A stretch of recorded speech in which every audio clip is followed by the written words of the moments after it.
안녕하세요. 고성기입니다. 오늘은 차별에 대해서 조금 말씀드리려고 합니다. 차별은 해서는 안 된다, 좋지 않은 것이다 라고 말합니다.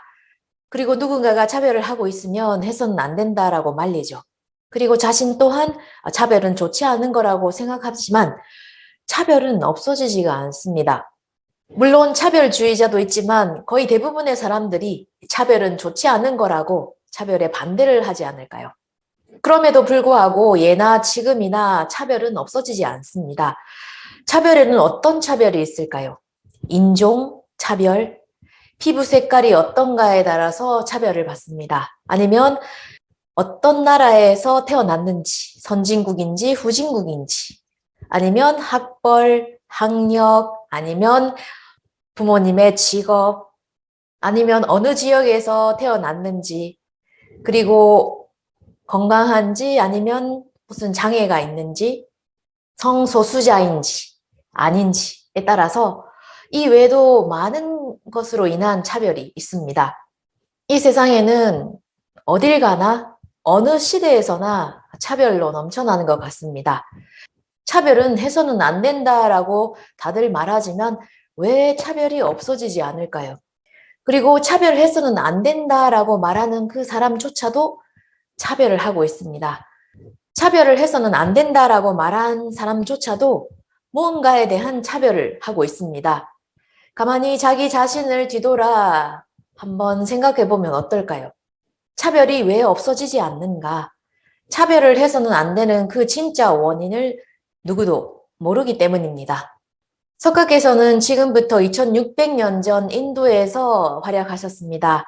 35살 때 부처의 깨달음을 얻으셨고 80살 때 돌아가시기 전까지 부처로서 설하신 것이 불교입니다. 석가께서 살아계셨던 그 시대는 아주 차별이 심했던 시대입니다. 사람을 4등급으로 나눠서 차별을 했죠. 지금 우리가 이 살고 있는 시대와는 비교할 수 없을 정도로 이 계급이 다른 사람들은 서로 말을 섞을 수도 없고 결혼을 할 수도 없었습니다. 그런 시대에 사셨던 석가께서 이렇게 말씀하셨습니다. 천상, 천하, 유아, 독존. 천상이라고 하는 것은 하늘 위, 천하라고 하는 것은 하늘 밑, 천상, 천하라고 하는 것은 이 대우주가 아무리 넓다고 하더라도 유아, 독존의 유는 유일하다. 아라고 하는 것은 나, 아자이지만 이 나라는 것은 나 하나만을 뜻하는 것이 아닙니다. 이 부분을 잘못 이해하고 있기 때문에 유아독존이라고 하면 저 사람 뭔가 유아독존적인 사람이다 라고 말하지만 이 아라고 하는 것은 나뿐만이 아니라 우리 모든 사람들을 말합니다. 우리 인간들만이 할 수 있는 아주 고귀한 중요한 사명이 있다. 이게 독존입니다. 인간으로 태어났을 때만 달성할 수 있는 그리고 해낼 수 있는 사명, 인생의 목적이 있다라고 말씀하신 것이 바로 석가모니의 천상천하 유아 독존입니다. 이 대우주가 넓다고 하더라도 우리 인간들만이 해낼 수 있는, 해내야 하는 사람으로 태어난 목적이 있다라고 말씀하신 것이 바로 이 말씀입니다. 이렇게 말하면 그럼 사람들 목숨만 중한가? 동물들은, 다른 생명들은 뭐 중하지 않는가, 귀하지 않는가라고 생각하실 분이 계실지 모릅니다. 그런 뜻이 아닙니다. 불교에서는 모든 생명은 동등하다라고 말씀하십니다. 이것은 불교에서 설하시는 생명관을 알게 되면 유전윤회하고 있는 이 생명관을 잘 알게 되면 석가께서 말씀하신 이 천상천하 유아 독존의 진짜 의미를 이해할 수가 있습니다. 인간의 생명만이 귀하고 다른 동물의 생명은 귀하지 않다. 그래서 함부로 해도 된다. 이런 뜻이 아닙니다. 인간으로 태어났을 때만 할 수 있는 것이 단 한 가지가 있습니다. 그것은 바로 불법, 불교, 법문을 듣고 진정한 행복, 변하지 않는, 무너지지 않는 참 행복, 절대 행복이 되는 것입니다. 이 법문을 들을 수 있는 것은 인간으로 태어났을 때 지금밖에 없습니다. 석가께서는 이 인간으로 태어난다는 것이 얼마나 고귀하고 귀하고 참 감사해야 하는 것인가에 대해서 이렇게 말씀해 주시고 계십니다. 석가께서 10대 제자 중에 한 명인 아난에게 이렇게 말씀하셨습니다. 아난은 너는 인간으로 태어난 것을 어떻게 생각하느냐라고 물어보셨습니다. 그러니까 아난은 참 감사하게 생각하고 있습니다라고 답을 합니다. 얼마나 감사하게 생각하고 있느냐라고 석가께서 다시 질문을 하셨습니다. 얼마만큼이라고 하셔도 이게 뭐 무게로 아니면 높이로 아니면 길이로 어떻게 얼마만큼 이렇게 표현할 수가 없어서 진짜 아주 많이 감사하게 생각하고 있습니다. 라고 대답을 하니 석가께서는 우리가 인간으로 태어난다는 것이 얼마나 어려운 일인지 있을 수 없는 일인지 이런 예로 말씀을 하셨습니다. 아주 넓은 바다 밑에 눈이 보이지 않는 거북이가 한 마리 있었다. 이 거북이는 100년에 한 번 이 바다 위로 올라가서 숨을 쉰다.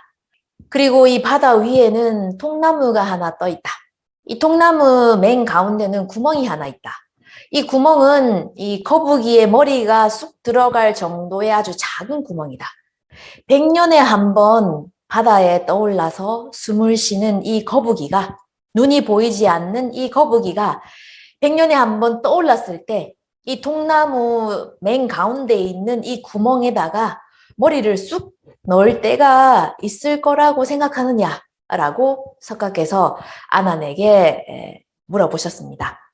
거북이는 눈이 보이지 않습니다. 게다가 100년에 한 번 물 위로, 바다 위로 떠오릅니다.